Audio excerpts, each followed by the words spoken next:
Okay, President Trump in attendance last night for Game 3 of the NBA Finals, where he became the first sitting president to attend an NBA title game. Yep. After the game, 21 people were arrested outside of a watch party right near our studios. Nate Foy is live outside of Madison Square Garden with the details. He got the best assignment yesterday. Hey, Nate. Oh, I definitely had the best assignment, guys. I was able to watch the game last night. Didn't go the Knicks' way. But as you mentioned, that watch party nearby at Bryant Park really just evolved into chaos at points with several brawls. Some people even were attacking police officers. We'll show you more of that in one moment. But I want to begin with President Donald Trump's visit to Madison Square Garden. During the national anthem just before Game 3, he was shown on the Jumbotron saluting the American flag. And New York Knicks fans gave him a less friendly reaction than he received the last time that he was at MSG for a UFC fight as the president-elect. Take a listen here.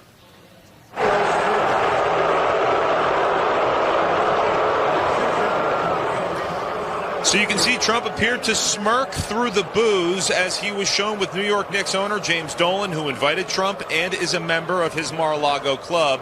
Trump also sat with Secretaries Sean Duffy and Doug Burgum, his granddaughter Kai Trump, as well as Jared Kushner and Steve Witkoff, among others. After the game, Trump said he actually appreciated the reaction from Knicks fans.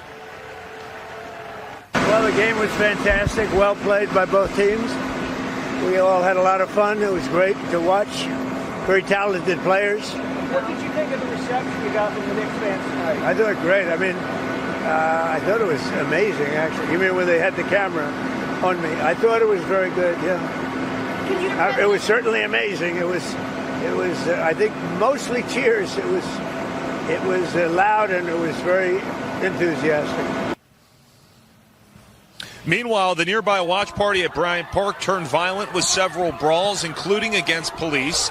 The NYPD tells Fox of the 21 people arrested, 8 were for allegedly assaulting police officers, criminal possession of weapons, or menacing. 13 were arrested for disorderly conduct. Meanwhile, security here at MSG was tight. The NYPD used officers and drones along with the Secret Service, air marshals, and other federal law enforcement. While on the court, Victor Wembanyama and the Spurs just proved to be a little bit too much last night. Wemby led the way with 32 points, 8 rebounds, and 6 assists. And with that, the Knicks' 13-game playoff winning streak is over. They'll try to get back on track during Game 4 tomorrow night here at MSG. And the watch party will actually move from Bryant Park here to MSG tomorrow night. So we'll see how that goes. Hopefully better than last night.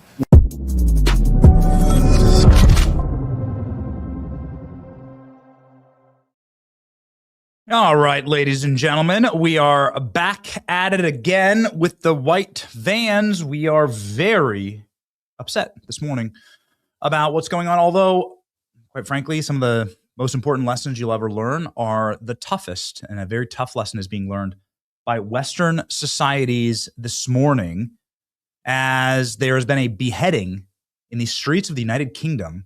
When was the last time someone was beheaded in the UK? Robin Hood?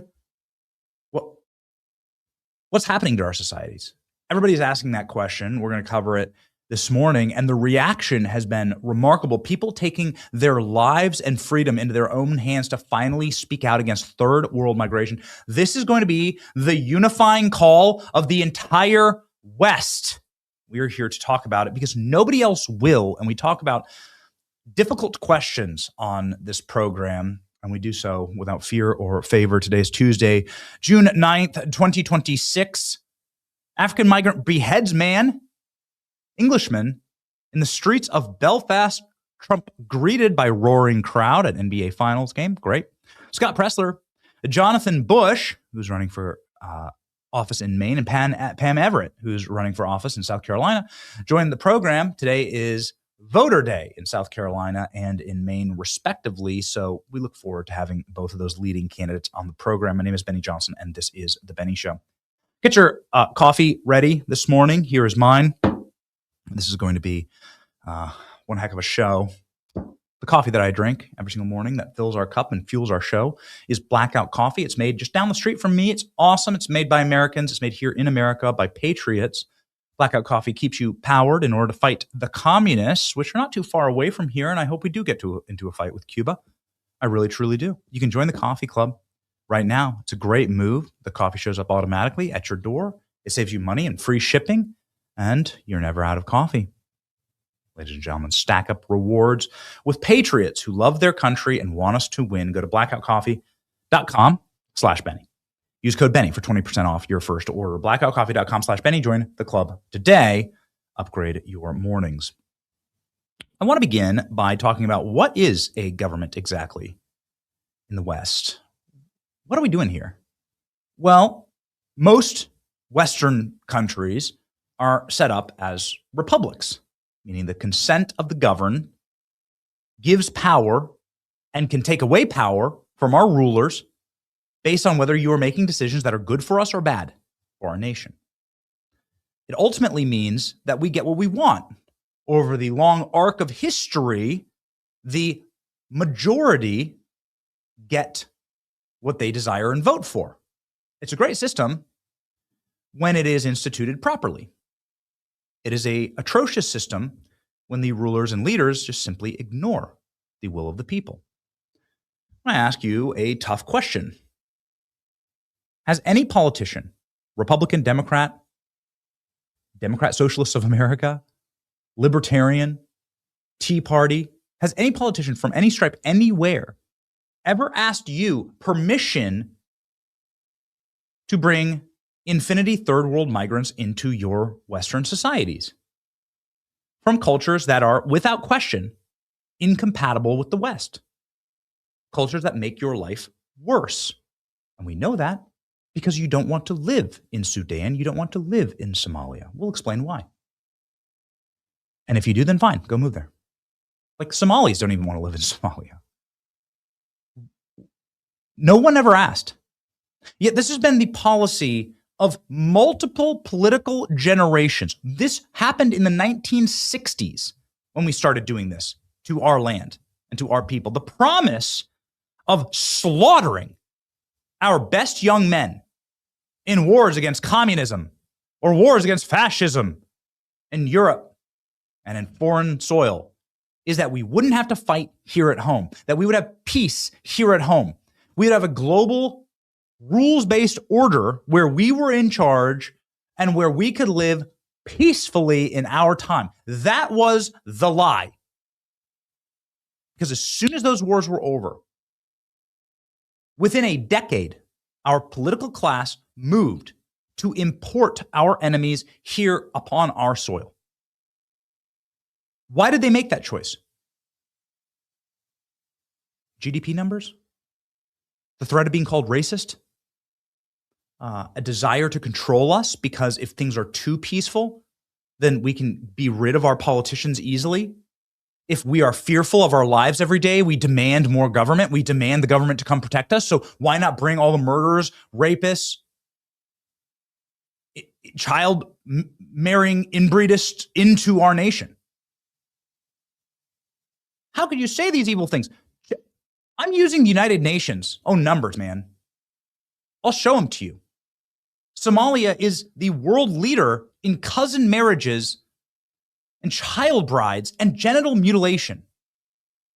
It's also one of the most violent places on earth, along with Sudan.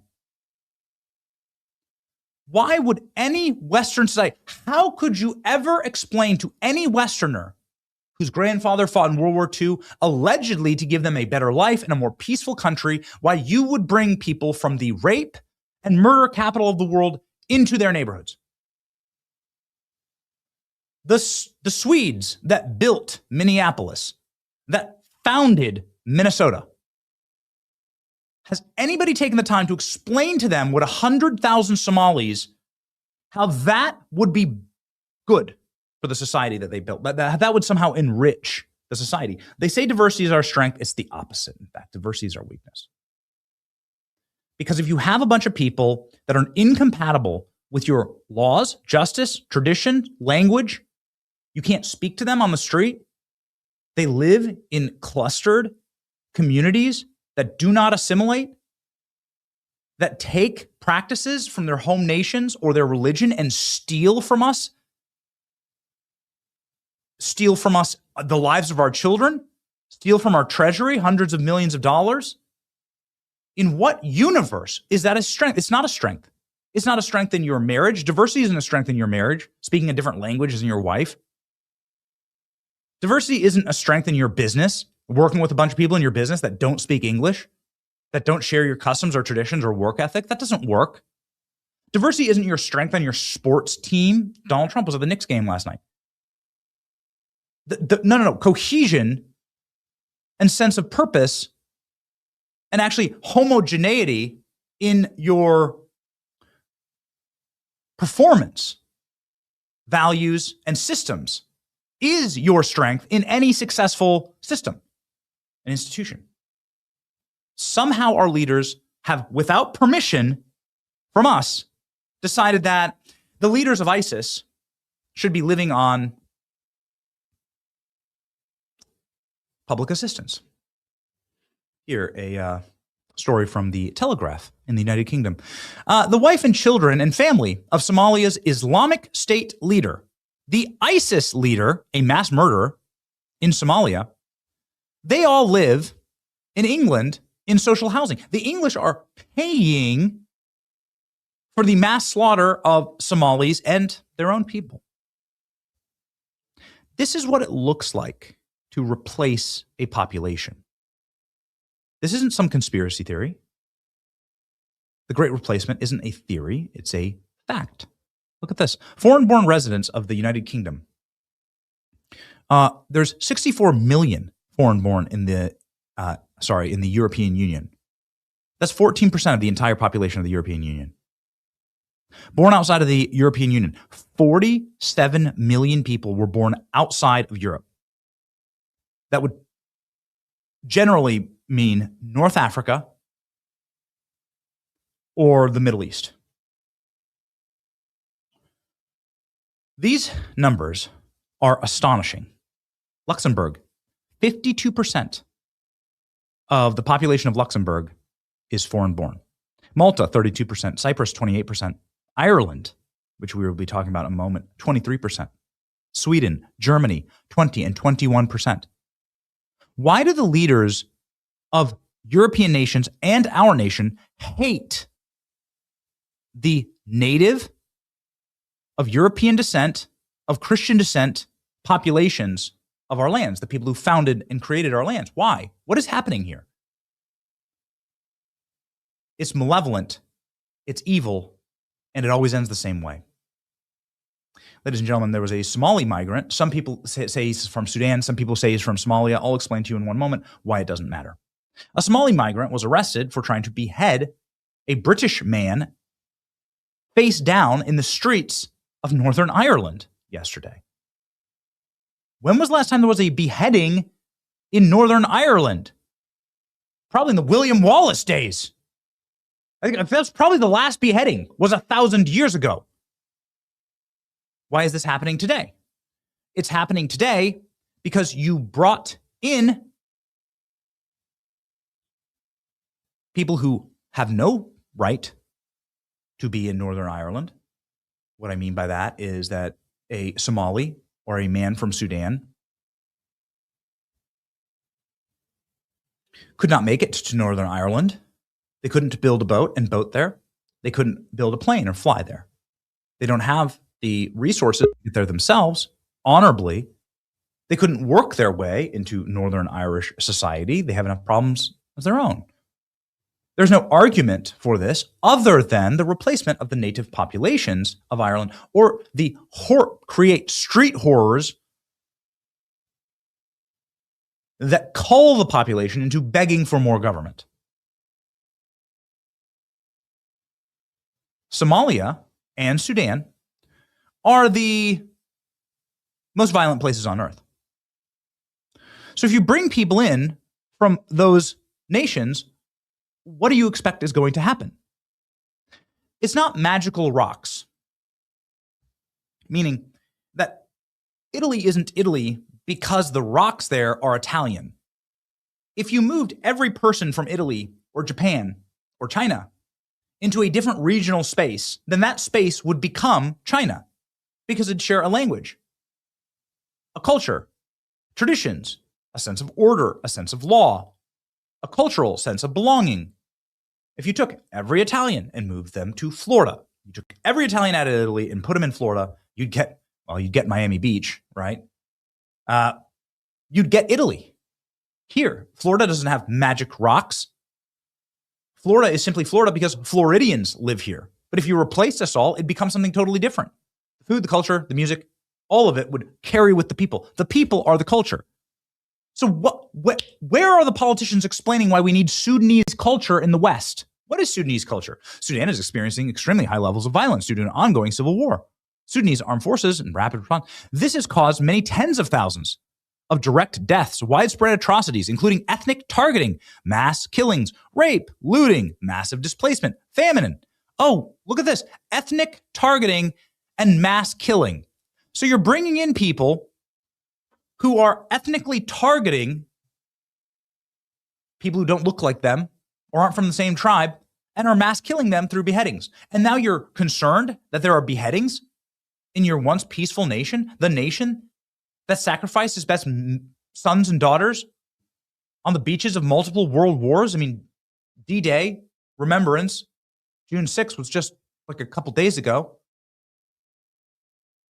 So the promise of fighting those wars was that we wouldn't have to fight more wars. Now you're bringing beheadings, which are as bad, if not worse, atrocities of those wars to the streets, and you're doing it voluntarily, and you're making them pay for it. It's worse. What they're doing is worse than the world wars. The people, the politicians, in my lifetime, the politicians who engaged in, advocated, and facilitated open borders and NGOs that did the same thing need to be held in trials like The Hague. They need to be charged under the Geneva Convention for war crimes against humanity, against civilization itself. We need a new Nuremberg trial for these people. Every globalist, every person who engaged in this style of migration, from Lake and Riley getting slaughtered in our streets, not too far from where I live, over the border in Georgia, to the untold hundreds of thousands who've been slaughtered in our country from criminal alien migration, to what's happening in the UK. Every single week there's a terrorist attack in the United Kingdom. Since when? The United Kingdom, when I was born, was 95% white and Christian. They did it on purpose. This is intentional. They're using taxpayer funds to do it. Why? Charge them under the Geneva Convention, in The Hague, Nuremberg trials. They must go to prison. They must be sentenced. Life in prison or worse. You need to make an example. Because of what's happening here is a crime. They're committing a crime. They're accessory to murder is what this is, from a policy perspective. When do we charge them is the question. There is no explanation for why you would bring someone in from Sudan. You know what's going on in Sudan. It's ethnic cleansing and mass murder. Somalia experiences very high levels of violence driven by ongoing conflict and ISIS, the ISIS leaders that we pay for, by the way. Because I'm just going to treat Western civilization, I'm going to treat the Anglosphere, I'm going to treat us all like the same, right? Like this common culture, common language, common system of justice. A kindred blood, you might say. So wait a second. You're paying for the leader of ISIS. You're paying for them in your nation. Somalia hasn't been a reliable, safe nation since 1991, civil war. That's when Ilhan Omar came over here. The historic data is really hard to tell, but it's one of the 6 to 7 most violent nations on earth. There are tens of thousands of deaths every single year in Somalia due to ISIS connections. What about the culture of Somalia? Somalia has elevated levels of consanguinity. Consanguinity. Sorry about that. What does that mean? Inbreeding. That means clan cultural preferences for cousin marriages. Oh, got it. Cool. The UN says that they have the highest coefficient in the world for first cousin marriages. Right here, very, very high first cousin marriages and offsprings. The inbreeding coefficient is extraordinarily high. It might be one of the highest in the world. So, like, when you bring people from that culture over here, you're saying you want that in America. It's time for us to force our politicians to answer the question, do you want inbreeding in America? Do you want child marriages, genital mutilation, beheadings in America? Mass fraud and piracy? That's what you're telling us when you advocate for these policies. It's time for the West to wake up. And I think that this is actually happening in the UK. It's something that has bothered me for an extremely long period of time, why nobody feels the compunction to really speak out about this. It's one of the reasons why I will never apologize for my support of President Trump, because President Trump is the only president in my lifetime to have done anything about this. Rupert Lowe, who's the Restore Britain leader, saying Restore Britain government will end all immigration from Somalia, review all existing visas, and deport Somalis who do not belong in Britain.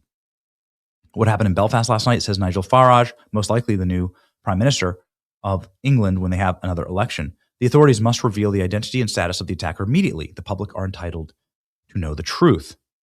Watch the video.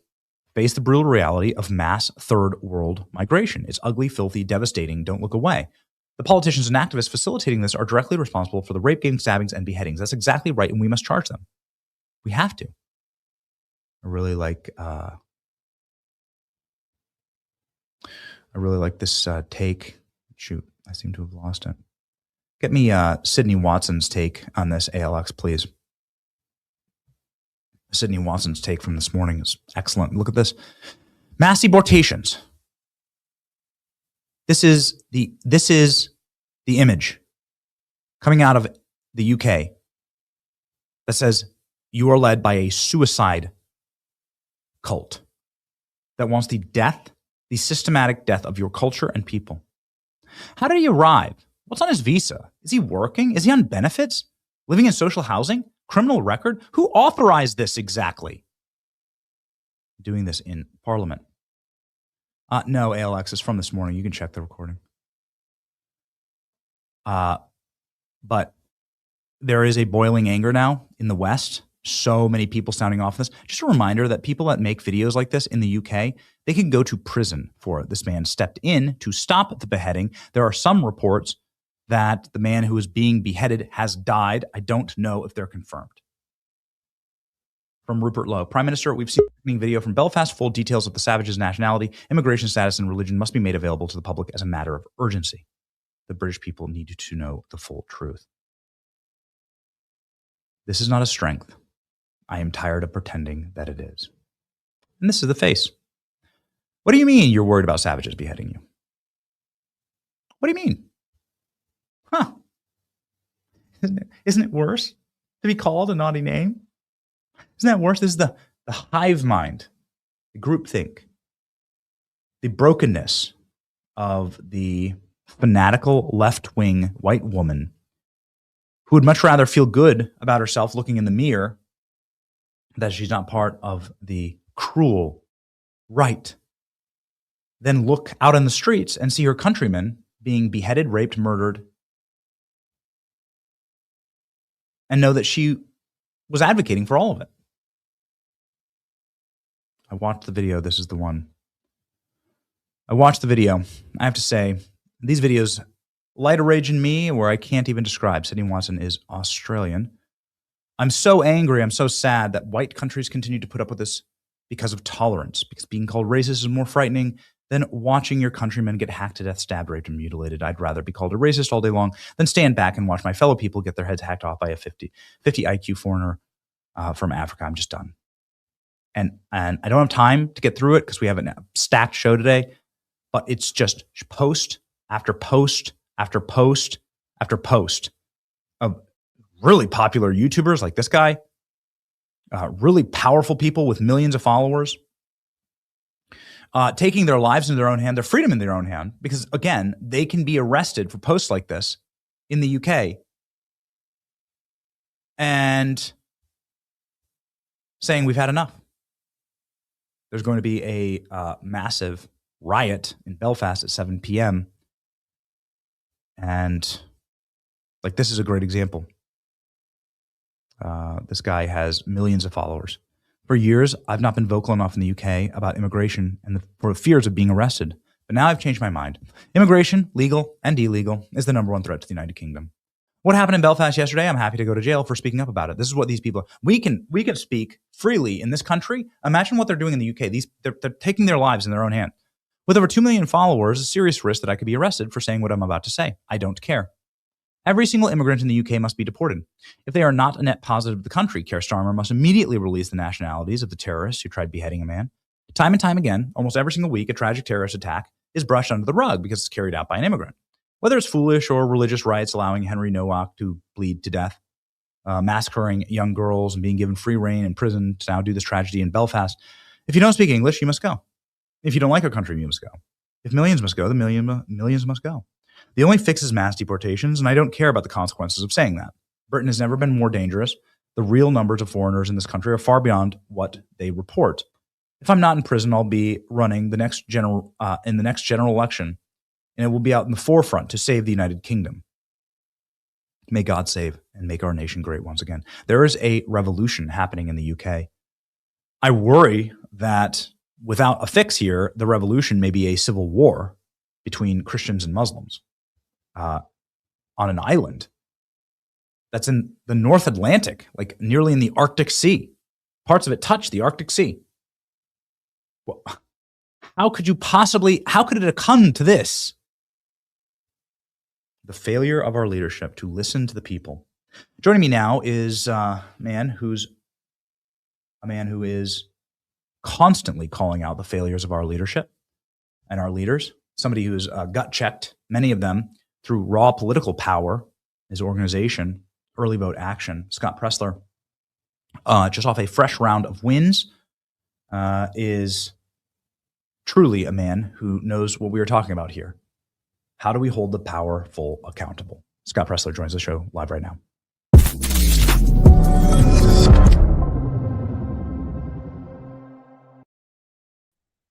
Scott, I'm sorry, I just got my blood boiling this morning, but I'm going to try and universalize this today and ask, why is it that it takes unseating a John Cornyn, a Lisa Murkowski, a John Thune for them to get it, right? What is the disconnect with leadership in a republic that is supposed to be answerable to the people and the reality distortion zone of Washington, D.C., where they somehow believe that somebody like you will not walk into Texas and unseat them? What is that? Well, good morning, Benny. Thank you for having me back. And unfortunately, I'm still not sure that Washington, D.C. gets it. For the first time in recent memory, we, the grassroots, together have defeated two incumbent Republican, well-established, well-funded candidates that were allies of Senator John Thune, i.e. Cassidy and Cornyn. And really, I think those were shocks to the entire nation. And yet, Senate Majority Leader Thune, with the California elections, is still not prioritizing the Save America Act, which is what the majority of Americans want. And unfortunately, I think that this peaceful pain campaign isn't going to end without Senator John Thune losing more of his allies until he finally understands how irate we are. What the people are feeling in the United Kingdom, I think you're going to see a lot of that anger translate over here. It's not only immigration, but I think it's because of our extreme lack of election integrity why we are so mad. So one of the things that you did, and I don't know if we have the tweet up. Alex, can you please grab it? Scott's banger of a tweet where you were able to unearth a private YouTube video in Spanish of John Cornyn saying, oh, yes, let's make sure that we get mass amnesty. And he says it. He says it in Spanish. Yes. And I don't know, bro. Listen, I'm no political genius here. We just have a little talk show. But I think that was most likely the single most devastating blow to John Cornyn, the end of John Cornyn's career. I think I could make a good argument that you unearthing that video, and if you wouldn't mind grabbing it, ALX, because I think it did tens of millions of views on your page. hundreds of thousands of likes, and you exposed what John Cornyn truly believes, which is that we should be rewarding people who come here and break our laws and replacing the native populations of Texas. That's devastating. That ended his career. That's how unpopular this is. Yeah, we found it, Benny, from I did massive opposition research campaign, just unearthing video after video from him supporting the vaccines to H-1Bs to amnesty for illegal aliens. And then we found this video that was kind of set to private, where you could still find it, but only if you had the link.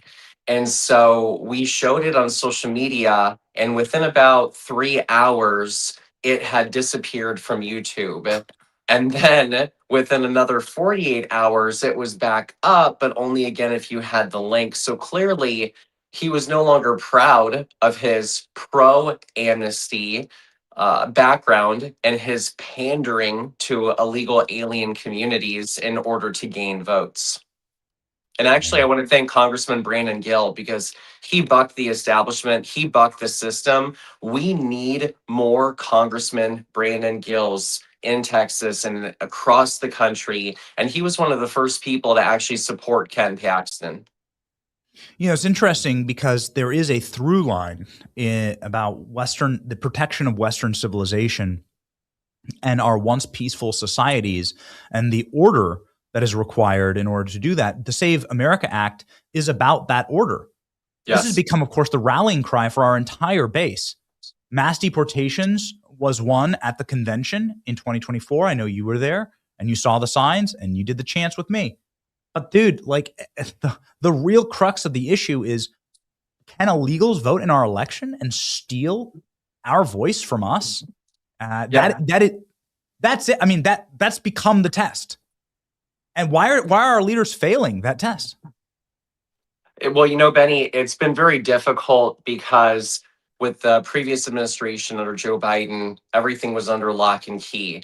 We knew that illegal aliens were in our country by the tens of millions. We knew that they were on the voter rolls. We knew that some of them were voting, but we couldn't prove it. And so for so long, we looked conspiratorial and we had no evidence. And I really have to thank not only DHS Secretary Mark Wayne Mullen, but also former Secretary Noem. We wouldn't have the proof we have today if it weren't for the Department of Homeland Security worst of the worst website. What we did is these people are people that have committed heinous crimes against women, against children. I mean, these are sexual assaults. These are rape revelations that they have done. And so what I thought is, wait a second, what if I take this worst of the worst list, filter it via Pennsylvania, and try to find them on the Pennsylvania voter rolls? One after one, we are finding literal criminal, heinous, illegal aliens that are not only on the voter rolls, but have voted in our elections. And I promise you, Benny, and everybody that's watching right now, we're not just limiting this to the scope of finding this evidence, but I'm alerting Department of Homeland Security. I'm bringing this to the DOJ, and God bless Harmeet Dillon with the Assistant Attorney General's Civil Rights Division. And we're even bringing these investigative processes to the U.S. district attorneys so they can indict and they can prosecute. So you are doing the work that the federal government should be doing in a orderly society to prevent criminal aliens, but but also like criminal aliens, not only somebody who broke our laws to come here, but also committed crimes when they're here, from voting. Yes. Like, how does this fall to you, Scott?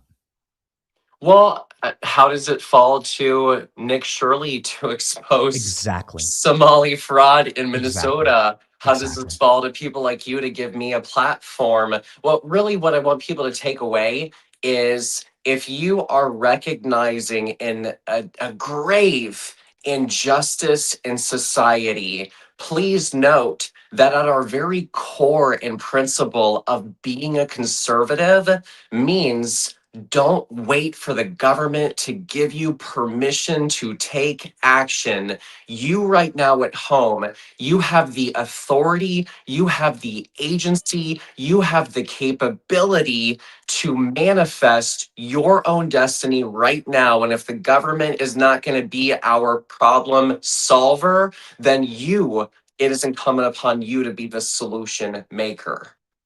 So, what about the election in California? We spent an entire day yesterday. We did a 2 hour and 30-minute show yesterday, just speaking to lawyers and election officials, but nobody hits the bricks like you, Scott. What's going on there? We are watching in real time, Benny, an election stolen from the people of Los Angeles, stolen from the people of California. And you know what's even more insidious? As I was watching your monologue leading into my segment with you, I just found myself realizing how insidious is it that the world that watched as Karen Bass was in Ghana posing for pictures as her city burned to the ground. What's happening right now, Benny? The woman responsible from a dereliction of duty and feckless leadership that led to the Palisade fire disaster is being rewarded. She is being rewarded from our system lacking election security, that she is the top vote getter as it stands, and she may very well win re-election. That tells the world Democrat politicians in America can be so bad that they burn down cities, kill their own citizens, allow for homelessness, taking care of illegal alien populations, allowing for needles to plague our streets, and those very people will be rewarded with power. What does that tell the world? It tells them that it's a failed state. I mean, the takeaway, I got the LA Times reaching out to me this morning and a bunch of other news sites, left-wing news sites doing the same thing. They're pulling the same op they do every single time. Show us the evidence. Show us the evidence.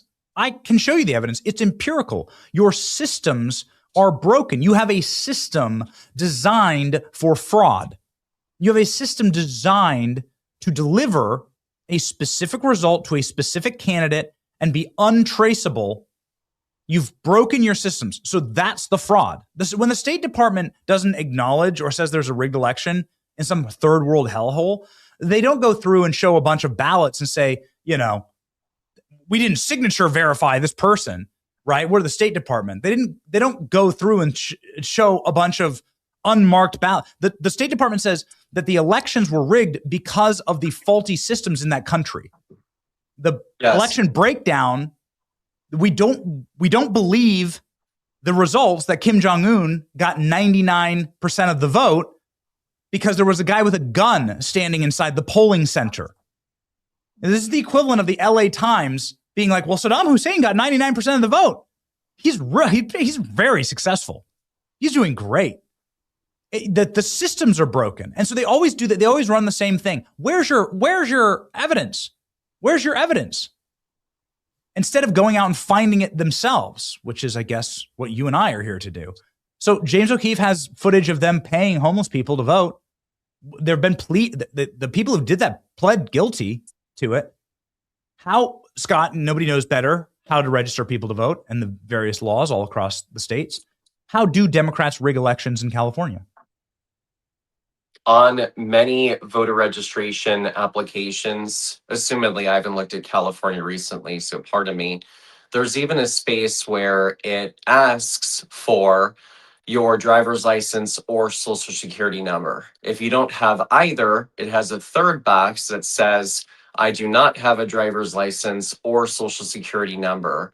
And people can still get registered without having either identification on their paperwork. And what's more is, although on many forms you do have to put whether or not you're a United States citizen, we have found even in the Commonwealth of Pennsylvania, people are just checking a box. And here we have found literal illegal aliens, non-citizens registered to vote in places like the Commonwealth of Pennsylvania. And one tidbit that nobody has really talked about on a large scale, if you look at I do believe it's the Los Angeles County Recorder website, there's a form, Benny, called the Voter Registration Cancellation Form. Here's how nefarious California elections are. Get this. In order to be removed from the voter rolls, they don't just strike people off the voter rolls because of the NVRA, the National Voter Rights Act. You have to request written paper, sign it, and turn in a form to your county recorder to get your name taken off the voter rolls. Now, here's where it's so bad. On that LA form, Benny, under reason for why you're canceling your form, I promise you, fact check me. It says literally non-citizen as a reason on the form. The Los Angeles County Recorder themselves are explaining that they have illegal aliens. Thank you. Fact check me. Non-citizen, breaking news right here, LA County Recorder. Non-citizen.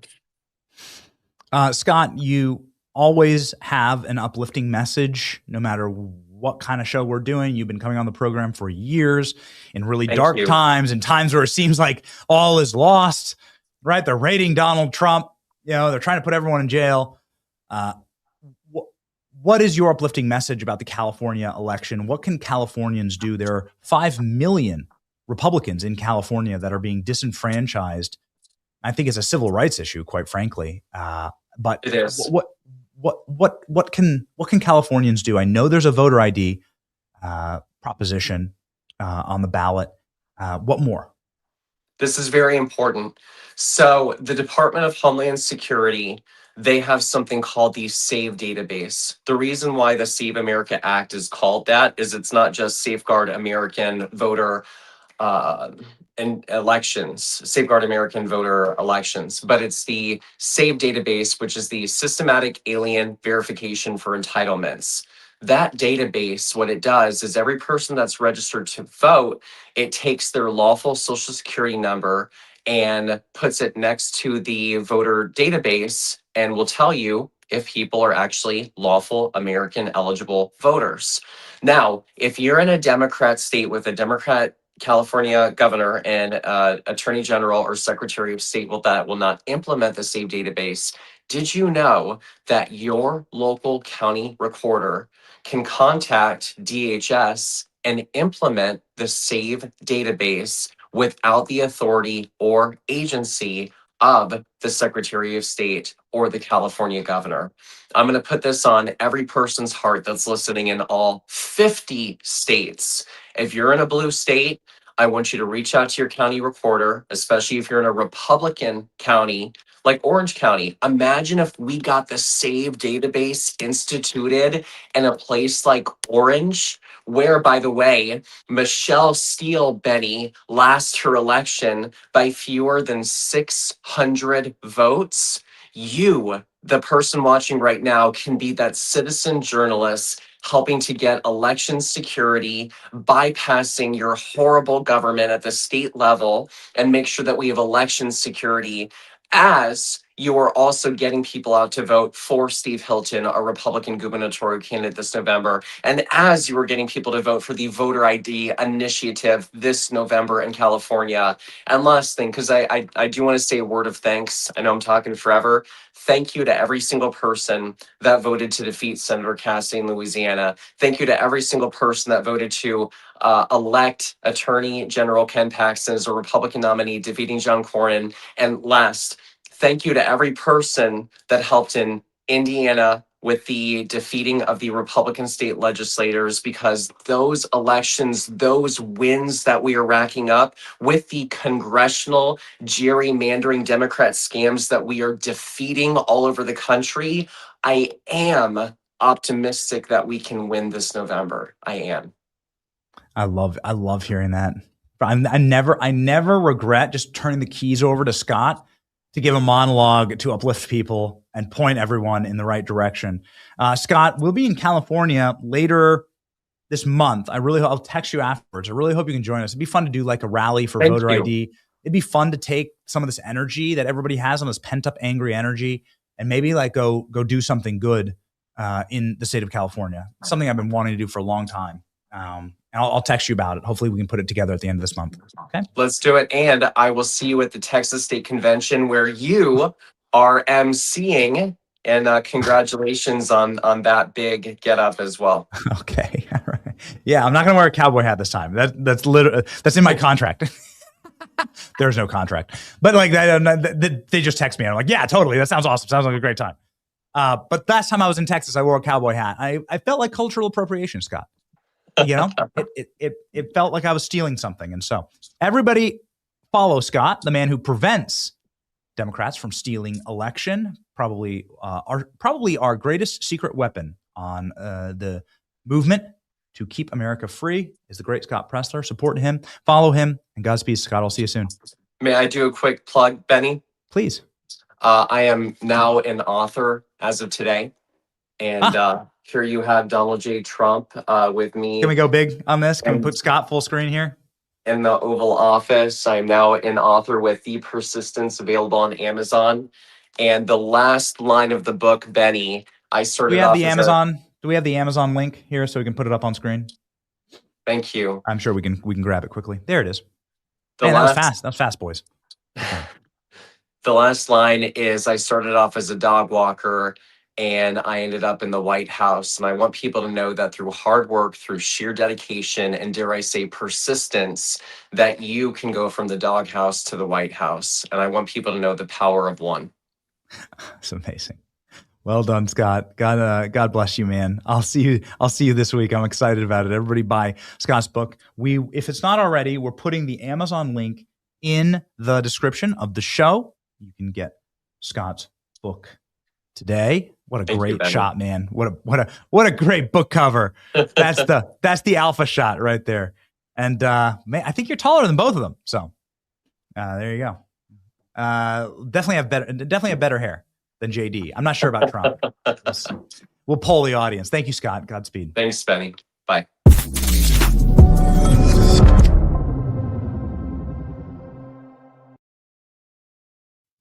Sorry for running these shows a little bit late. I mean, it is what it is, but I've been on a rampage the last couple of days, and we want you to know that we have the same priorities that you do. We have the same emphasis and the same desires that you do, which is to save the country. We must save America. So you have to call out the threats to the country. And we have an excellent guest coming up in just one moment. A man running for the governor of Maine. Maine has a lot of problems. It's a beautiful state. It's inarguably one of the most beautiful states in the country. But it's suffering from the same issues, if not perhaps more so than many states. And I'm really looking forward to this conversation. American Financing can make sure that your American future is secure. Get out of high interest credit card debt, usury rates, something that I believe should be illegal, something that the president thinks should be illegal, something that I believe is immoral based on scriptures. But anyway, the point is that you should reconsolidate your debt. American Financing can help you out. Call American Financing today at 888-528-1219. That's 888-528-1219, AmericanFinancing.net/Benny. Make sure that you are aligned with mortgage rates in the low fives, the Fed's fund rates, and that you're not getting ripped off so you can have a debt-free, slavery-free American future.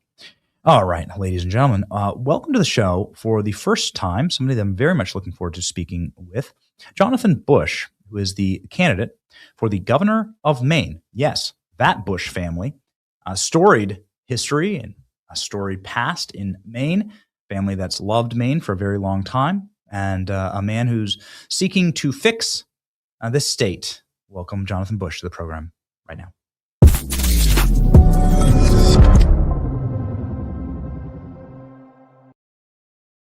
Jonathan, it's an honor to have you on the show. I apologize. Hey, apologize for being a little late here. Scott Presler is, Scott, he's talking. It's very eloquent, right? You're like, it's hypnotizing. What a guy. What he's got under the covers. You want to know. Open it up, Scott. Open it up. It's hypnotizing, and it's exciting that somebody's that committed. He could help register voters in Maine, man. I tell you what, I love the state of Maine. Let me tell you something. We need a Scott. When you make a donation to the Democratic Socialists of America in your Winnetka, Illinois suburb, that money goes to Portland, Maine. I mean, we are the demonstration site for the DSA, as we are seeing in our Senate race. The list of laws, rules that are normal in Maine that would get you cut off by the bartender in any other state for even saying it is as long as my arm, and it just blows my mind.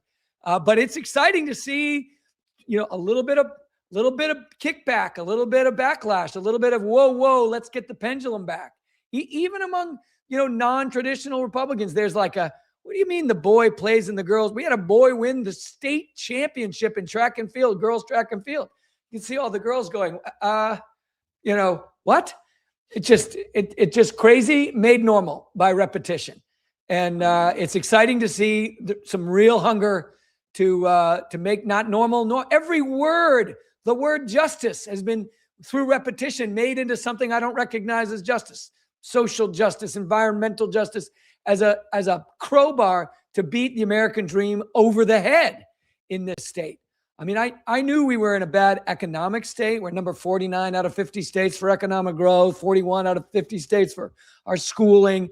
But man, the culture war, the quiet absconding with the basic Maine story. I mean, Mainers I'm sure you sort of can imagine a Mainer, right? Grit, resilience, has 3 jobs, good at all 3. That entire ethos has been turned on its head, has been almost robbed from away. And it's going to turn. It's going to turn. This pendulum is way too high, way too weak, and it's coming back down. So your current governor dropped out of the race and gave it over to a guy who has Reddit threads that I can't read on the show because they get the show taken down and banned from the internet. It's that they're that atrocious. Right. He's just like a sexual deviant. I think that would be the right way. There's a lot of allegations for far worse, but let's just say he's a sex pest and a deviant. Yeah. And he's also a proud Nazi.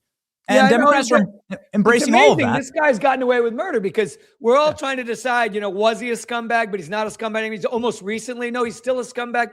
Like his entire personal scumbag litany is the only thing we're talking about, as opposed to the fact that he wants to destroy the American dream. Like he is a socialism socialist. He's not a Democrat. He is trying to co-opt property ownership by, the pleasant, bright light of Socialist Party. Like, holy mackerel, forget the Reddit thread. I don't care if he's the Virgin Mary. He's trying to end the American story. I'm loving this energy. I'm not. This is our first time talking, so I wasn't sure what I was going to get. I wasn't sure what I was going to get, but like, way to go! Like your Billy Bush was on the program last week. I'm like, man, what? Like, where's this Bush family come from? This is great. Like, okay, so I've been building a business in Maine, and when you get to work, I'm sure you feel the same way. You're doing your thing, you're in flow. Yeah. And so you assume that other people are worrying about other things. And when I got done in 2018, we had gotten to 1,000 employees in Mid-Coast Maine, and in the towns around there, Belfast, Maine is one of the towns. There's these things in the store windows in Belfast, Maine, called stores. But if you go elsewhere in Maine, I love Belfast, Maine. I love that city, by the way. I have such fond memories. So I just got chills. I love Belfast, Maine. Well, go try Old Town or Dixfield. You'll be devastated. You'll be devastated. These Rumford, these wonderful towns with proud heritage that are suffocating. Property taxes are going up around the noses of seniors. Electrical rates are going up because the businesses that used to pay in are gone because this grand socialist experiment from people recently in from Brooklyn, New York, who only eat vegan beer or whatever, have freaking suffocated the economy. And they don't mind because they're on their MacBook Pros making money from, LA design firms or whatever they're doing. But actual people in Maine are being devastated by a violent culture war on their heritage. Our heritage. Let's talk about that culture war. Maine is one of the #1 landing spots for Somalis in America. I don't think anybody in Maine ever put that up to a referendum. I don't think anybody necessarily voted for third world. Yeah. Like, did Maine vote for unlimited third world migrants into one of the most beautiful in what inarguably one of the most beautiful states in the entire country. Did the people of Maine vote for that? Maine voted to be an all-around crap magnet for underperforming people. So if you are stoned out of your mind in Boston, the rehab center will tell you, if you flunk out enough times, buddy, you should go to Maine. Because in Maine, they will give you, the state will buy you needles. The state will buy you Narcan. The state will buy you boofing kits to get the drugs into you if you blow all your veins. And if you get caught shooting up, the police are not allowed to arrest you if you identify yourself as homeless. And that's before you get to the 18 different enablement agencies that declare themselves, lambs of God for the underserved. This is a place that has asked for it. And we got to stop asking. We got to ask for what we've always asked for from people: personal responsibility, resiliency, good humor, work ethic. This is stuff that we love here. And all of a sudden, we've got this onslaught of upside down from away. Not just Somalia, freaking Boston. So how do you fix it as governor? Well, I mean, the good news for me is the first couple swings are a hot knife through butter, because there are crazy levels that are you can't breathe. Like, there's not enough oxygen to get a breath of air in the crazy content of the Maine air. Our taxes are the third highest in the country. We are the fifth poorest state in the country. Like, hey, guess what? Anybody got let's brainstorm. No idea is a bad idea. Why are no businesses coming here? I'm waiting. Anyone thinking taxes? We've doubled the size of our state budget. Doubled it. We got 1.3 million people. We just doubled our state budget during one administration. So there's just obvious cray-cray that's got to go. And there's plenty. We're 1/3 unenrolled. People who are sick of the parties. I don't blame them. Both parties sound like shit sometimes, but they are like, please, less cray-cray. Please God, stop this. I went in. My wife, for one of the debates, made me go into a fancy hair salon. And, I'm looking around going, I don't think I'm going to get a lot of votes here. The earrings and they're not in the ears and the colors. And it feels great. They rub your scalp. I'm going, holy mackerel, this is so better than Joe the barber. But at the end, I go to pay and they're like, no charge. I said, what do you mean? They said, listen, we want you to win. We want you to win. This is in downtown Portland. I said, why? She said, every Friday we draw straws. And the short straw has to come in early on Monday to clean the human shit out of our vestibule.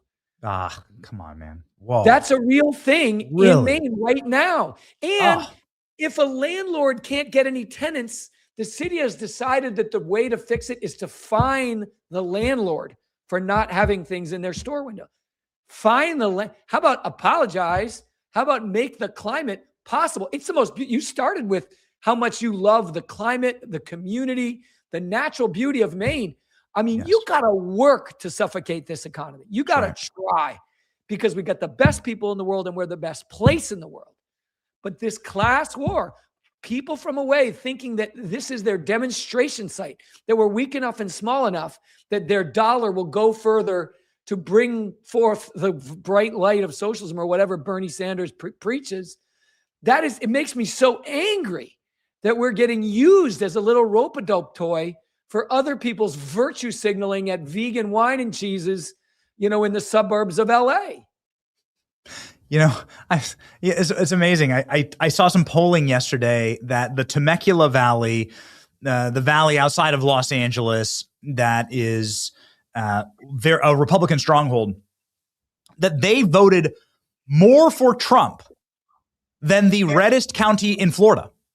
Really? That these the California Trump voters are more right-wing than the Florida Trump voters, because they have something to vote against. They have a specific you're kind of in the moment. California East Coast. I mean, I would argue that Maine, naturally gifted, naturally beautiful, hardworking, incredible native people there in Maine, totally supplanted, totally usurped, totally trod upon by left-wing leadership, and then disenfranchised by left-wing leadership. And people people need hope. Okay, so what would... And, like Trump, I had a good life. I had a, successful business, killing it. But I'm looking over here going, what are they doing?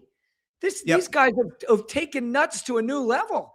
So I'm going after it, and it's starting to work, and I'm thrilled. I'm thrilled because, and the winks I get, the crazy lefties are on one side of the voting place, and I'm on the other side of the voting place all along, and they're looking over, There's a naughty little smile in the old ladies who are supposed to be obedient little groupthink Democrats that I can't wait to tap into in this general election when I win the primary today.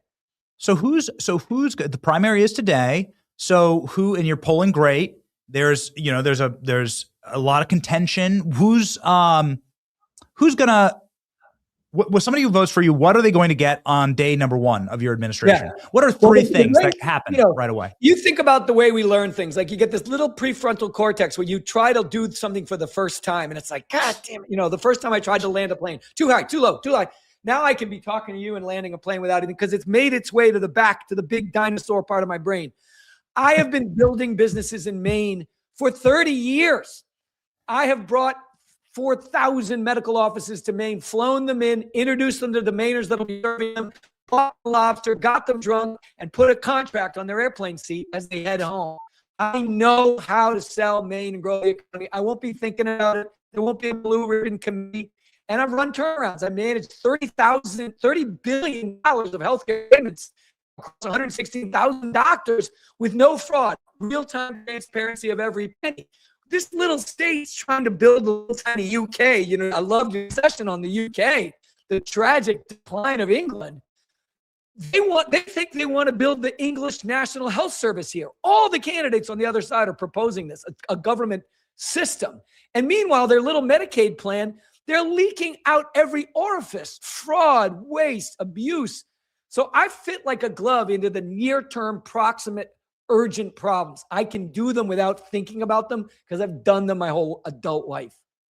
And you would cut out the fraud that is the magnet for a lot of the Somali communities, a lot of the third world communities that come to Maine. I hear and see problems like that. Like the fraud is just absorbent. We've got legal, immigrants perfectly marvelously picking our apples for 200 years here. Lots of jobs. There's a process for it. There's no need to break the rules. There's no humanitarian excuse for breaking the rules. There's a way to be here, do the work, contribute. We'd love to have you. I can prove we have for 200 years. But the sinister little, I'm going to get on the good list with the good person and get on the good contract like they're in Somalia is tragic. It's tragic to them. They don't deserve that. They just walked through a freaking desert to get here. Give them a shot at the American dream. Give them the rules we all play by. They'll do better than this baloney fraud. Hey, I'll get you on it reminds me of Moscow on the Hudson that, I get you on the good list for the car. I get you on the good list. Only I can get you on short list. What in Maine that's happening here? No more. And so you would be prosecuting fraud and theft from the state. That'd be a major initiative. Most of these contracts are contracts that don't need to exist. You can delegate financial authority to doctors' offices and clinics, put them on a budget and say, look, if you really need to give a ride, get an Uber, do whatever you want, but it's coming out of your budget. I mean, people should, this state, part of the culture war is a quiet monopolization of key functions. So there's been a monopolization of our schools by the state teachers union. It's illegal to add a charter school in Maine, literally. There's been a monopolization of the healthcare system. It's illegal for a doctor to add his own surgery center and compete with the monopoly hospital. Illegal. Wow. What? Wow. I mean, everywhere I look, the state has quietly got the camel's nose in the tent. Now they've got the whole camel in there taking a dump in the tent. And each one of these places, the camel's got to go. The economy's got to come back in the tent. And so this has been remarkable. You're recalibrating my entire worldview on the Bush family here, Jonathan. It's like this is blowing my mind. This interview is blowing my mind. On the record, I don't care about you. Listen, these are wonderful people. I grew up, a young child looking up at my Uncle George and Aunt Bar and my cousin W. They're much older than me and they have very different lives. But I see them, at least a day when they come to Maine in the summer, and I revere their morality and their marriages and their decency. I really do. But I have a different experience. I've been gritting it out as an entrepreneur. I started this thing in my basement, and I've seen small businesses get snuffed by bureaucratic sort of virtue signaling. Lots and lots of private clinics, doctors' offices. You drive down the road and blah, blah, blah, MD hanging from the little chain sign. They're all gone. They're being chased away. So my just to use a Democrat, my lived experience, is that socialism is actually being brought back as a new idea, as something that didn't just create 80 million murders just recently in our parents' lifetime. And it's alarming. And I think I've got the good humor and the eye contact and the reserves to go and take it on, to call bullshit in a loving way and bring us back from the cliff. We're on a cray cliff right now. So just a quick closing question. It's slightly personal, but why not? So the relationship between your cousin George and the president, famously not great. Can you give any insight on that? And what's your take on Trump? Listen, I know no Republicans, including our sitting vice president, that hasn't begged to the Lord for a chance to sew the president's lips shut on various days when he says things. And I feel the same way. There's things he says that I don't think it doesn't feel like the team is winning when he says them. But the man spoke up. He's like the little boy who called the emperor naked while everybody else was complimenting the naked emperor on his clothes. We got to give him that. DEI was being normalized at my company. I'm going, what do you mean we have to interview somebody based on their race? That sounds racist. But this was the lawyer's like, you have to understand there's a real liability if you don't, with a straight face. And I'm like, and Donald Trump is literally the only one who called that out. And the border, remember the Overton window from college, what you're allowed to talk about? We are now allowed to talk about the idea that being here illegally is, wait for it, illegal.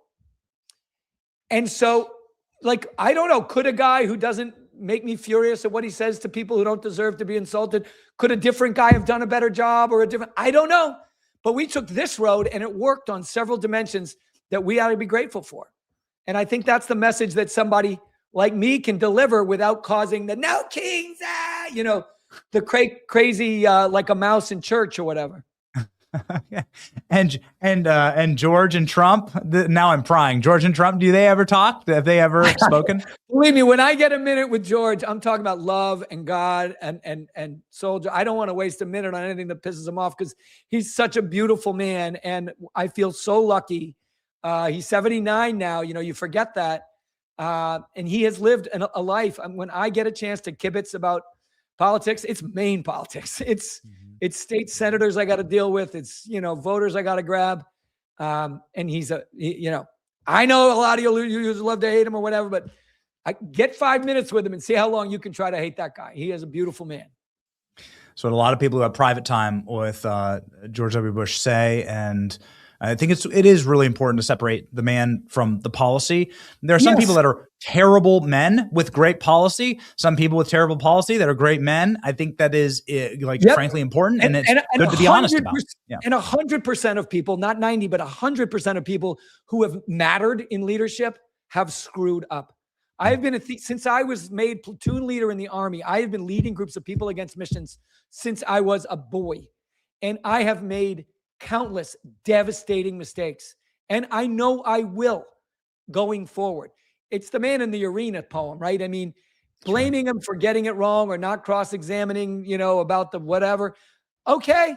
But anyway, he threw his entire heart and soul at serving all of us, and God bless him for it. And hey, I know I'm going to screw something up big when I win this, Benny. And I hope you grill my, caboose when I do, because I want that accountability, but it won't be because I didn't try my heart out. Okay. I've thoroughly enjoyed this interview. I didn't enjoy I have too, man. I thoroughly enjoyed this interview. I didn't know what I was going to be getting. I thought I'd be getting, please clap, to be quite honest with you, but I didn't. And now I'm the one clapping. Yeah. God bless you, man. Yeah. All right. Well, God bless you. And we'll get you a lobster. I would love that. I'm sure we have, here we go. Here's the campaign slogan sign. And his name is Jonathan Bush, but he's got a beautiful evergreen tree there. And he's running for governor for Maine. And the election is today. Here's the website right here. Bring the American dream back to Maine. Well, you heard plenty of that today. Godspeed, right. Jonathan. Thanks, Benny. Thanks for having me. Thanks, man.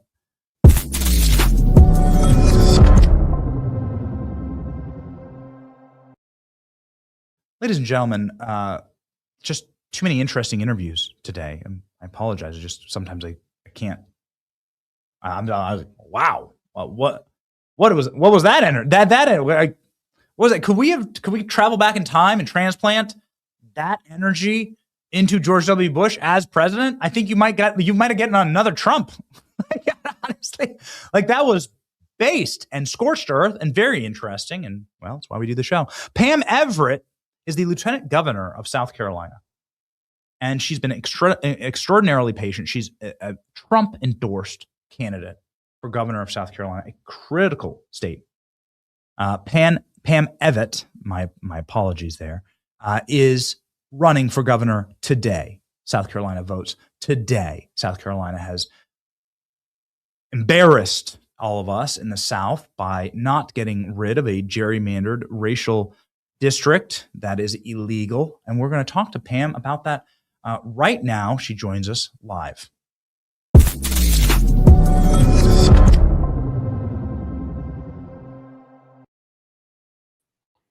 Mrs. Lieutenant Governor, it's an honor to have you on the program. I got to tell you, this is our first time on the program, but I've retweeted you like 4 or 5 times because you went so hard in the paint for getting rid of a racially gerrymandered DEI district and one of the worst members of Congress. And I really appreciate your fight on that. Well, Benny, first off, thank you for having me on your show. And Jonathan is a hard act to follow. Like listening to him, I almost felt like I needed to drink an energy drink so I could get on and like, he was awesome. And if I wasn't running, I would send him money. Like everybody watching, send that guy money. I didn't realize how bad Maine was until I heard him talking. But I mean, what a dynamo, go Jonathan. That's all I'm saying. Even though I'm running today, I'm rooting for you down here in South Carolina. Benny, it was heartbreaking to me that we could not get this done for the president. South Carolina, an amazing red state, right? Have always been the road to the White House. And, we are 6-1, 6 Republicans, 1 Democrat. And as soon as that Supreme Court ruling came down, the governor and I really leading the charge, sat down with the governor. Governor kind of tweeted out like, hey, General Assembly, let's get on this. The House, thank you to the Speaker of the House and all the members of the House. They did. Representative Luke Rankin put in a bill, really fought hard for it. It passed the House and it got to the Senate. And Benny, it was sad. I sat in the back of the Senate and I was listening to these arguments and it re-energized me.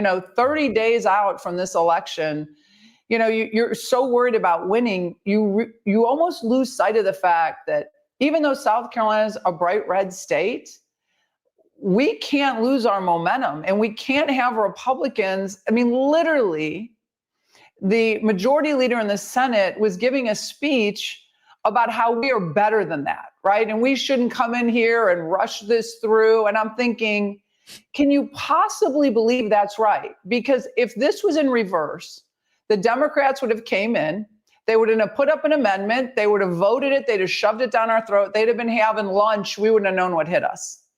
And so it just kind of renewed my emphasis that, voters have to keep an eye on what we're doing and who they're putting and sending down to Columbia.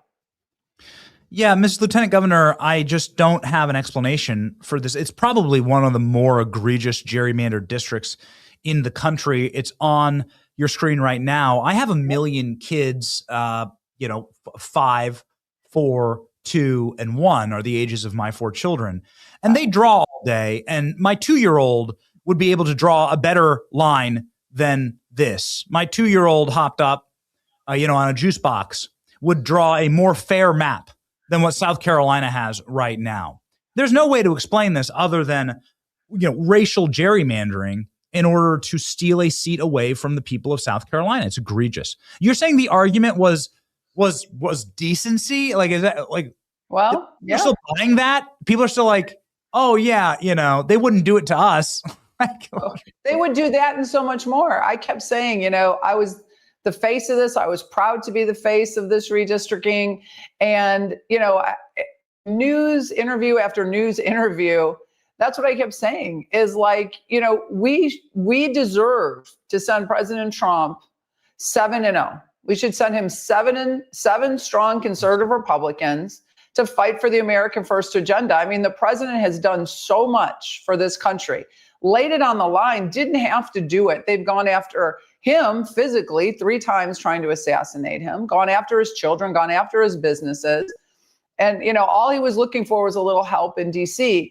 And I mean, it was, we're rushing this through. We shouldn't do this. We should take our time. The Senate likes to consider themselves a deliberative body, right? And so I was shocked that 12 senators joined the Democrats here in a state where we have a supermajority. And reporters said to me over and over again, do you think the president's going to come after them? And I said, it's not going to have to be the president, because the voters of South Carolina, I was campaigning all over the state, and they were telling me, do not take your foot off the gas. We need this for our country. I mean, it's not just us. And the Democrats were on TV all weekend. You had Kamala Harris saying we need to get rid of the Electoral College. We need to pack the courts. You had Cory Booker saying, oh no, we need to bring Washington as a state. We need to bring Puerto Rico in as a state. It's like Republicans, listen to them. They're telling you what you're going to do, what they're going to do. And we have to do everything we can. I mean, look at all the New England states. I read an article, it's like 42% Republicans in those areas. Not one Republican getting represented, sending a Republican to represent them in DC. Thank God for President Trump, because he just shines a light on everything that he knows is wrong. So you have the president's endorsement. He clearly really likes you and is aligned with what you wish to bring to the state. Could you please project a vision, since it is election day and you are the lieutenant governor? So you probably know, where all the cupboards, you know where all the keys are, right, in the office.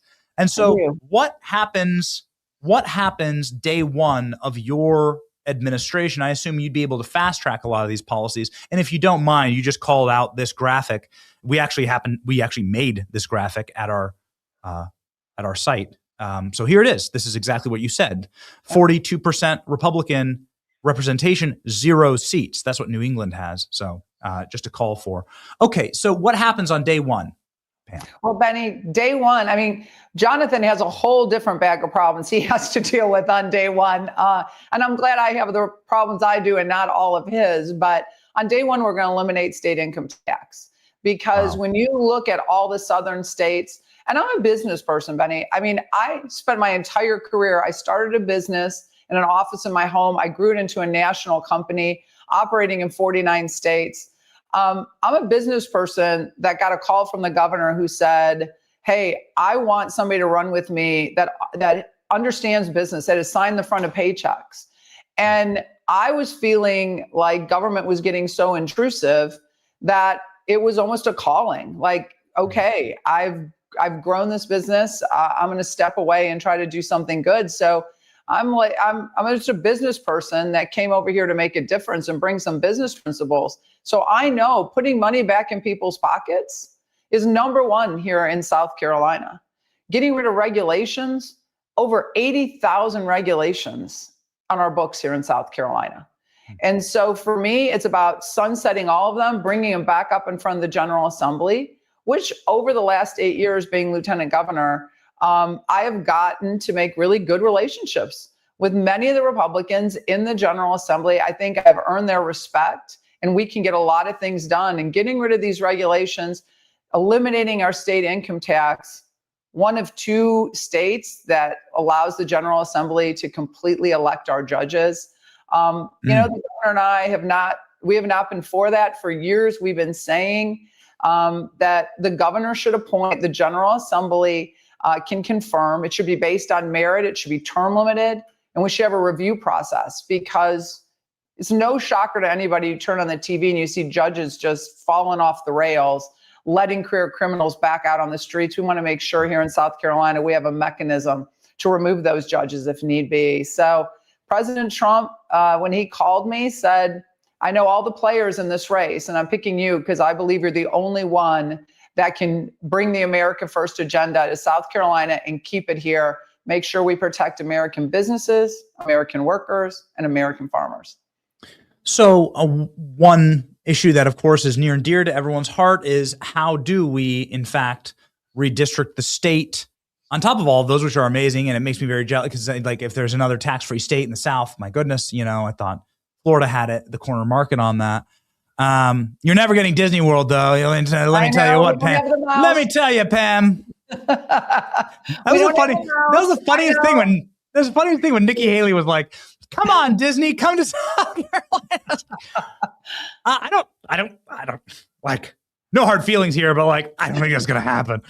Well, if it does, will you come, Benny? If we can get the mouse to South Carolina, then you got to move the show and come here too. Oh yeah, okay. We didn't move anywhere because of Disney. It's actually quite the opposite. But I'm glad the work that DeSantis has done on that corporation. Talk about bending the knee. Disney certainly bent it. That was a W for DeSantis in this state. Well, anyway, how can you roadmap for us? You just had some incredible policies laid out. Roadmap for us. How will you finally bend the Senate to your will and get rid of this racial gerrymander seat that is illegal based on American law and Supreme Court precedent?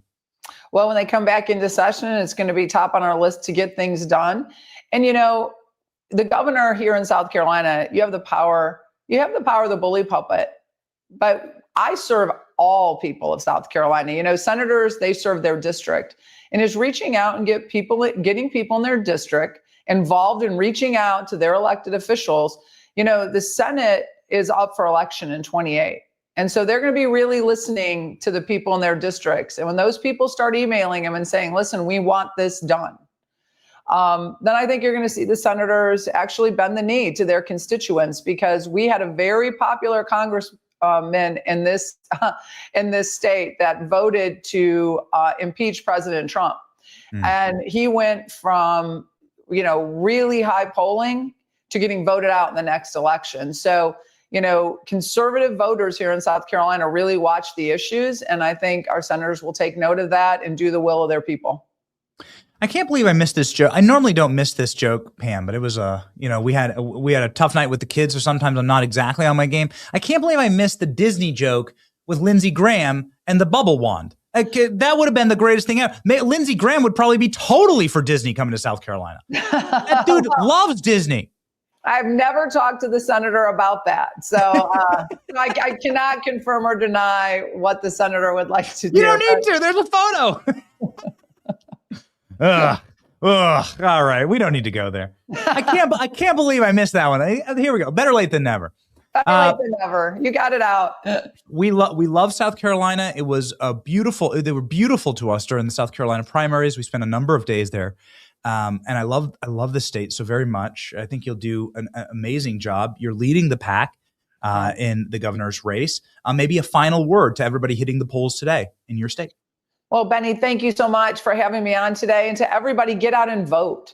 It is really sad that normally in midterm primaries, we get less than 13% participation.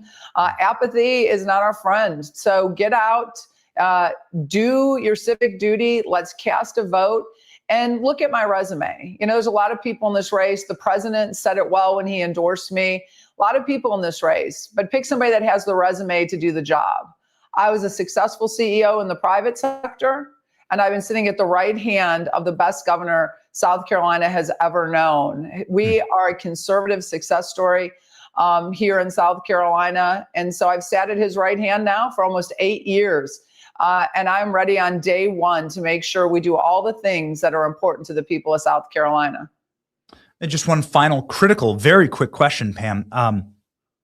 You're not going to be counting for weeks after the election, right? There's not going to be unlimited numbers of unmarked ballots that come in from homeless encampments for you?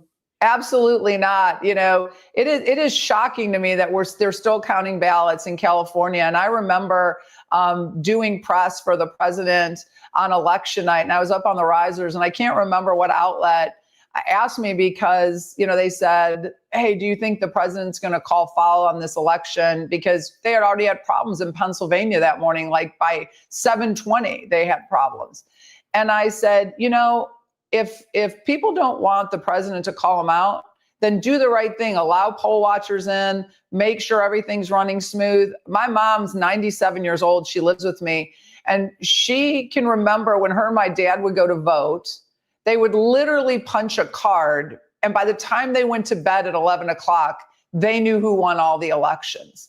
So, I mean, come on. People are still around that remember those days. It's really sad that we have what's happening in other states. But I'll tell you, when Pamela Evans, the next governor, will make sure we will protect and even harden more so our voting laws so that nobody feels like they cast a vote that had been wasted here in the great state of South Carolina. Yeah, I mean, you're right. People don't understand what a sleeper South Carolina is. I saw this map that showed the percentage increase in population intra-migration from other states. South Carolina led by a huge margin, actually. I thought it would be Florida or Texas. Nope, it was actually South Carolina per capita. The highest intra-United States migration is your state. So, there's wonderful things when it comes to that, but there's also cultural change, and things can go south really quickly. We've seen it in other states. So, well, the good message I bring to you, Benny, is the people that are coming here are refugees from blue states that can't take it, right? Yeah. New York, California, Maryland, Virginia. I mean, I can't even believe from Glenn Youngkin to what they have today. I mean, they're taxing their sporting dogs. We're looking to eliminate state income tax. They're taxing dogs. I mean, I can't even get it. I don't even understand it. When you attack the dogs, that's a line. That's a line too far. That is a bridge too far. That's right. Ladies and gentlemen, Pam Evett, Lieutenant Governor of South Carolina, currently the future governor of South Carolina. Follow her on social media, standing strong with the president right there. Godspeed. Pam, thank you. Thank you, Benny.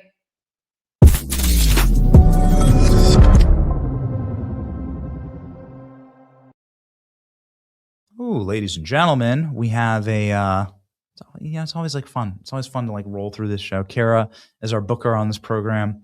She does such a great job having interesting people to talk with. You should do interesting talks on your Patriot Mobile device.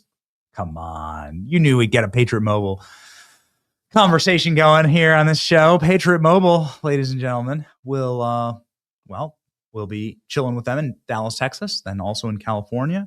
They're our proud partners, whether we're on the road or here in the studio. They are joining us in the fight. Conservatives should not get comfortable. The left starts taking ground from us. We can't let it happen, especially in our red states. I'm proud to partner with Patriot Mobile because they believe in freedom of speech, and they're the only Christian conservative wireless provider in the world. Patriot Mobile is so much more than great wireless service. They support a growing movement of Americans defending faith, family, and freedom, and the future of this country. They donate millions a year to organizations that fight for our freedoms. Go to patriotmobile.com/Benny. Call 972-PATRIOT and use the promo code Benny for a free month of service. That's patriotmobile.com/Benny. Call 972-PATRIOT to make the switch today. Here's the American Patriots Gala in Texas. We're excited to be sharing the stage with Brandon Gill, absolute force of nature, that guy, very bright future. And Scott Bessent, who's the Treasury Secretary, who's a very rad dude and who infuriates and enrages the left and has a great time doing it. And so we're excited about it this weekend. You can join us. This will be in Houston, and I'll be the MC of the state GOP dinner. Maybe I'll talk with Scott Bessent about Advantage Gold. I don't know. Not financial advice, but Advantage Gold does help us ensure that our 401k is diversified into precious metals, something physical, something real. The richest families on earth buy physical assets, homes, land, property, artwork. If you can't afford a Monet, I certainly cannot. You can afford gold, and you can buy it today. It's a great investment. It's a great hedge. You should sign up today by texting Benny to 85545. That's BENNY to 85545. No cost, no obligation, no pressure. Check your allocation and take control with Advantage Gold. Text Benny to 85545. Our verse of the day today, as we await some big news out of the Carmelo Anthony trial. Carmelo Anthony going to a verdict today. We may get a verdict today. And the OJ trial lasted years. Kyle Rittenhouse, Derek Chauvin trials, those lasted months.